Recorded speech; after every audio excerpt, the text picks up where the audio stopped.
The burial of Nefertiti.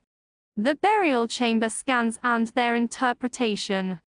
Two of the four Factum Arte scans, those of the west and north walls, shed significant new light on KV62 and its development. West wall. The west wall of Tutankhamun's burial chamber J is that decorated with the 12 apes of the first hour of the Book of the Hidden Chamber, or Mjuat.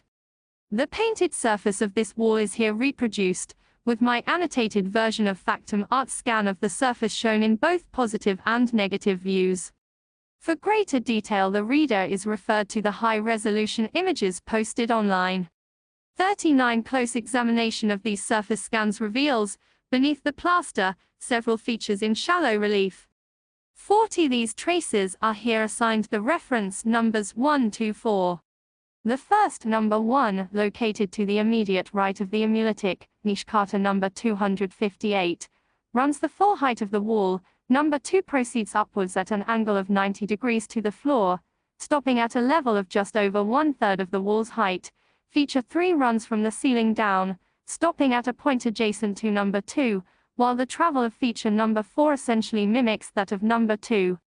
The impression conveyed by their somewhat frayed appearance and slightly angled course is that no's 1 and 3 represent natural faults in the rock analogous to that observed by Carter running across the antechamber and burial chamber ceilings.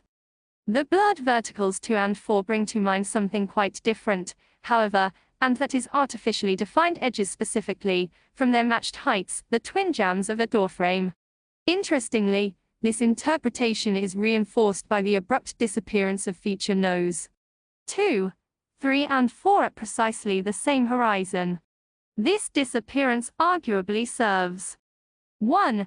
to locate the putative doorway's rock-cut lintel, and 2. to confirm that the living rock between 2 and 4, through which the number 3 fault formerly continued, had been physically removed and replaced with an artificial blocking. As fanciful as this assessment may seem, it is in fact supported by several independent pieces of evidence. First, meaningful parallels to this specific combination of traces may be cited from elsewhere in the Valley of the Kings. Two identical, but exposed, instances of neatly cut jambs and curtailed, supra-lintel, left, above the entrance to the treasury doorway jar, within the tomb of Tutankhamun. And right, above and defining the entrance to room JBB in the tomb of Amenhotep III WV22. Closed up and finally plastered over, it is apparent that both voids would have presented ghosts identical to those now discerned beneath the painted surface of Tutankhamun's west wall. Secondly, the putative doorway these west wall traces delineate turns out to be identical in size to that adjacent doorway to the south connecting the KV62 antechamber I, with its annexia figs. 10-11.42. Since the odds against this being mere coincidence are surely high, the inference must be that the perceived new blocking is indeed real and that it and its fellow are contemporaneous, cut during the same phase of the tomb's development. Thirdly, that particular phase of development will almost certainly have been the adaptation of KV62 for Tutankhamun's regal use. Although the final layout of the young king's four-chambered tomb is usually considered somewhat arbitrary, a sketch now preserved among Carter's papers in the Griffith Institute, Oxford, reveals that, within the limitations imposed by KV62's underlying plan, the ancient architect's adaptation had been both deliberate and rational. With a notional 90-degree, counterclockwise turn of the tomb's antechamber, annex, burial chamber, and treasury, Carter was able to show that KV62 in fact incorporates all of the key features of a full-sized 18th dynasty royal tomb, burial chamber I, crypt J, and satellite storerooms.